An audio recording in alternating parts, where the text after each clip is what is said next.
Friends, எல்லாரும் எப்படி இருக்கீங்க? இன்னைக்கு நம்ம எதை பத்தி பேசுறோம்னா, வேலை தேடி அயல் நாடுகளுக்கு செல்லுகிற மாணவர்களோ இல்ல பெண்களோ வெளிநாடுகளுக்கு வேலை தேடி செல்லுறாங்க.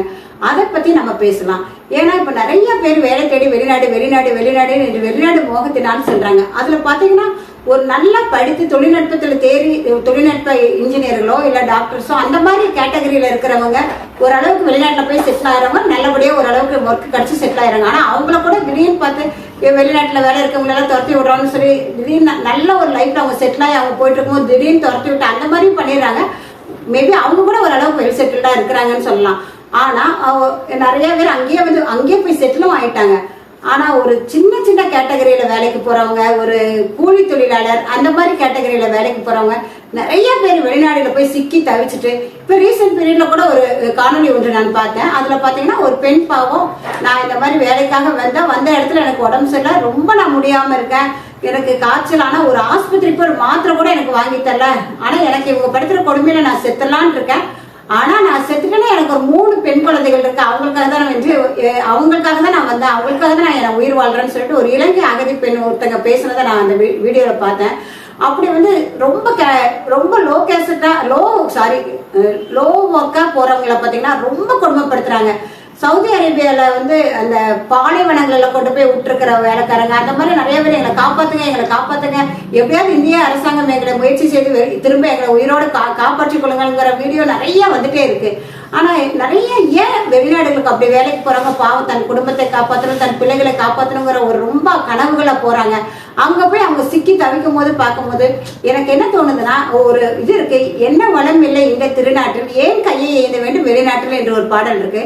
ஏன்னா இந்தியாவை எடுத்துட்டீங்கன்னா ரொம்ப வளமிக்க நாடு அப்படிங்கும் போது இந்தியாவை சொல்லுவாங்க. ஏன்னா நம்மளோட நாட்டுல மட்டும்தான் பருவநிலைகளை எடுத்துட்டீங்கன்னா ஒவ்வொரு 3 மாதம், குளிர்காலம் 3 மாதம், கோடைக்காலம் 3 காலம், இளவேநீர் காலம் 3 மாதம், இலையுதிர் காலம்னு சொல்லிட்டு எல்லாவித பருவங்களும் இருக்கிற ஒரே நாடுன்னு பார்த்தா இந்தியான்னு சொல்லலாம். மற்ற நாடுகள் எல்லாம் பாத்தீங்கன்னா ஒன்னா வெப்பம் மட்டும் மிக்க நாடுகளா இருக்கு. ஒரு சில நாடுகள்ல வெறும் குளிராதான் இருக்கு. ஒரு சில நாடுகள்ல பாத்தீங்கன்னா மழை பெஞ்சிட்டே இருக்கு, அந்த மாதிரி இருக்கு. ஆனா நம்ம எல்லா விதத்திலயும் நமக்கு கிளைமேட்டா இருக்கட்டும் இல்ல இயற்கை மலை சூழ நம்ம வாழ்றோம். நம்ம போர் எடுத்து வந்தாலும் இத்தனை மலைகளை தாண்டி வரணும்னு சொல்லி எல்லாம் சொல்லுவாங்க. அப்படி எல்லா வளங்களும் நிறைஞ்சிருக்கு. அது மட்டும் இல்ல, மெக்கலன் என்பவர் ஒருத்தர் எழுதியிருந்தாரு இந்தியாவை பற்றி. அவர் எழுதுறது ரொம்ப இதா இருக்கும். அதுல அவர் சொன்னா வலிமை மிக்கவர்கள் இந்தியர்கள், அவங்க ரொம்ப வலிமை மிக்கவர்கள் அப்படின்னு சொல்லி எழுதியிருந்தாங்க. இப்ப கொஞ்சம் நம்ம எல்லாரும் உணவுல விஷம் கலப்பது நிமித்தமாக நம்மளோட வலிமையெல்லாம் கொஞ்சம் போயிட்டு இருக்கு. பட் ஆனா அந்த காலத்துல மிகுந்த வலிமை மிக்கவர்களாகவும் நம்ம இருந்தோம். அப்படி இருக்கும்போது நம்ம இங்க எல்லாமே இருக்கு. நம்ம ஆனா ஒரு சின்ன ஒரு ஆசைக்காக நம்ம போய் வெளிநாட்டுல நிறைய பேர் சிக்கி தவித்திருக்கிறதெல்லாம் பார்க்கும்போது இங்க நிறைய வாழ்க்கையில ஜெயிச்சவங்கன்னு சொல்லிட்டு வெற்றி பெற்றவர்கள் அப்படிங்க அவங்களோட கதைகளை போய் பார்க்கும்போது, ரீசெண்டா நான் சேலம் ஆர்ஆர் பிரியாணி கடை அவரோட கதைகளை நான் படிச்சுட்டு இருந்தேன். அதுல பார்க்கும்போது அவருக்கு அம்மா அப்பா இல்லாம ஒரு ஹோட்டல்ல அவர் பாத்திரம் கழுவுற இடத்துலயும் அந்த சர்வர் வேலையும் செஞ்சுட்டு இருந்ததாகவும், அந்த பாத்திரம் கழுவுற வேலை செய்யும் போது அந்த தண்ணிக்குள்ளேயே இந்த விலைக்கு காலெல்லாம் கொப்பளமா ரொம்ப கஷ்டப்பட்டதாகவும், ஆனா அதுல அவர் கொஞ்சமா சேர்த்தி ஒரு பிளாட்பாரத்துல ஒரு பிரியாணி கடை போட்டதா, அதுக்கப்புறம் அவர் வாழ்க்கையில முன்னேறி இப்ப அவரோட கிளைகள் இல்லாத ஊர் இல்லைன்னு சொல்லிட்டு அவரோட வெற்றி பெற்ற கதையை அவர் சொல்லும் போது மிகுந்த சந்தோஷமா இருந்துச்சு. அதை பார்க்கும்போது அதே மாதிரி வெற்றியாளர்களின் கதையை பார்க்கும்போது எல்லாருமே பேக்ரவுண்டோட தான் சக்சஸ் பண்ணதாவே கிடையாது. நிறைய பேர் நாங்க வந்தோம், மெட்ராஸ்க்கு வரப்ப எங்களுக்கு ட்ரெயின் டிக்கெட் கூட இல்லை, நாங்க வித்தவுட் டிக்கெட்ல தான் வந்தோம், இங்க பிளாட்பாரத்துல தான் நாங்க தூங்கணும் அப்படின்லாம் சொல்லியிருக்காங்க. நாங்க இருந்தோம், இன்னைக்கு நாங்க இந்த அளவுக்கு நாங்க வெற்றி பெற்றோம் அப்படின்னு சொல்லும் போது பாத்தீங்கன்னா நிறைய பேர் கஷ்டத்தின் சூழ்நிலையில இருந்து நிறைய பேர் ஜெயிச்சவங்க இருக்கிறாங்க.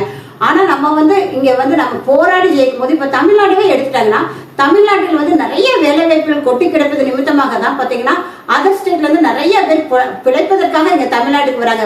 வந்தவர்களை வாழ வைக்கும் ஊருங்கிற மாதிரி நம்ம ஊர் இருக்கு. அப்படி இருக்கும்போது இங்க நிறைய வேலை வாய்ப்புகளும் நிறைய இருக்கு, இயற்கை செல்வங்களும் நிறைய இருக்கு. ஒருவேளை நம்ம நமக்கு தெரிஞ்சதுன்னு ஏதாவது ஒண்ணு இருக்கலாம், அதை வைத்து நம்ம லைஃப்ல நம்ம முன்னாடி இங்கே இருந்தோம்னா ஒரு குடும்பத்தை நம்ம பிரிஞ்சதாகவோ இல்லை. ஏன்னா நிறைய பேர் பாத்தீங்கன்னா 1 குழந்தை 2 குழந்தைய தான் பெற்றுட்டு அவங்களும் வெளிநாட்டுல போய் இருக்கும்போது பெற்றோர்களும் இந்த தனிமையில் வாடுகிறாங்க. பிள்ளைகளும் பாவம், அவங்க ஏதோ ஒரு சின்ன ஒரு சந்தோஷத்துக்காக போயிடறாங்களோ இல்லையா, அவங்களுக்கு இங்க நம்ம நாட்டுல இருக்கும்போது பக்கத்து வீடு, எதிர் வீடு, சொந்தங்கள், ஒரு திருவிழாக்கள் எதையுமே இல்லாம எல்லாத்துலயுமே அவங்களால ஒரு கலந்து கொள்ளவும் முடியாம இங்க ஒரு ஏதாவது ஒரு நல்ல காரியம் பண்ணாலும் சரி, ஒரு சின்ன ஒரு கெட்ட காரியம் எதுவா இருந்தாலும் அவங்களால கலந்து கொள்ள முடியாம அங்க போய் அவங்க ஒரு சிக்கன மாதிரி ஒரு வாழ்க்கை வாழ்றாங்க. ஆனா யார்கிட்டயும் ஒருத்தங்களுக்காக ப்ரூவ் பண்றதுக்காக அவங்க அங்க இருக்கிற மாதிரி தான் இருக்குது ஒழிய அவங்க மனதளவில் அவங்க சந்தோஷமா இருக்கிறாங்களான்னு தெரியல. ஆனா உண்மையாலுமே ஒரு அளவுக்கு சம்பாதிச்சுட்டு வந்து இந்திய நாட்டில் வந்து தன் சொந்தங்களோடு இணைந்து வாழ்ற வாழ்க்கை இருக்கிற சந்தோஷம் வெளிநாடுகளில் கண்டிப்பா கிடைப்பதே கிடையாது. அதனால நான் என்ன சொல்றேன்னா, ஒரு அளவுக்கு இங்கேயே உங்களுக்கு தெரிஞ்ச ஒரு வேலைகளோ இல்ல சின்ன சின்ன ஒரு சொந்த வேலைகளோ நிறைய நான் என்ன சொல்றேன்னா, எல்லாம் நீங்க சொல்லலாம், அக்கா நாங்க ஏதாவது நாங்களாவே ஒரு சொந்த தொழில் செய்யணும், எங்களுக்கு கையில காசு வேணும்லாம் சொல்லலாம். 300 ரூபா முதல் போட்டுதான் நான் தொடங்கினேன்.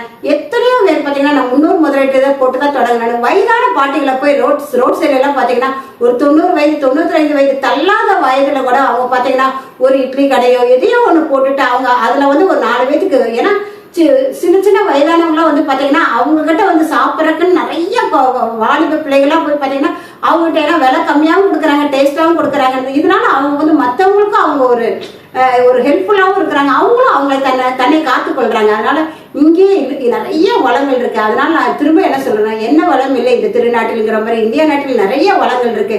ஆனா நீங்க வெற்றில் பூச்சி மாதிரி வெளிநாடுகளை தேடி போய் ஏமாந்து சொந்தங்களை எல்லாம் இழந்து தவித்து கொண்டிருக்கிறவங்க நிறைய பேர் இருக்கீங்க. இனிமேலாவது உங்களுக்கு அப்படி ஒரு வாய்ப்பு வரும்போது நன்கு யோசித்து பாருங்க, இங்கே இருந்து நம்ம லைஃப்ல சக்சஸ் பண்ண முடியுமான்னு சொல்லி நல்லா யோசித்து பார்த்து ஒரு நல்ல ஒரு முடிவெடுங்க. தெரியாம போய் அங்க சிக்கி தவித்து வேதனையோடு இருக்கிறாங்க. ஏன்னா அந்த காணொலிகள் நிறைய நான் பார்க்கும் போதே எனக்கு ரொம்ப வேதனையா இருக்கு. ஒரு தம்பி கூட தன்னோட வாழ்ற வீடு, நான் இந்த வெளிநாட்டுல வந்து எனக்கு வாழ்ற வீடுன்னு சொல்லி வீட்டை கட்டினாங்க, தகர சீட்டு, எந்த வித ஒரு என்ன சொல்றது சிறப்பம்சங்கள் அந்த வீட்டுல ஒண்ணுமே இல்லை, தகர சீட். ஆனா அந்த தம்பி பாவம் சந்தோஷமா தான் வீடியோ போட்டிருக்கிறாங்க. எனக்கான பார்க்கும்போது ஒருவேளை என் மகனா இருந்தா எவ்வளவு இதா இருக்குங்கிற மாதிரி ஒரு வேதனையா இருந்துச்சு. அதனால நான் இந்த பதிவு வந்து உண்மையால யோசித்து வெளிநாட்டில் வேலை செய்பவர்கள் யோசித்து ஒரு நல்ல ஒரு முடிவெடுங்கன்னு சொல்றேன். இது என்னுடைய தாழ்மையான கருத்து.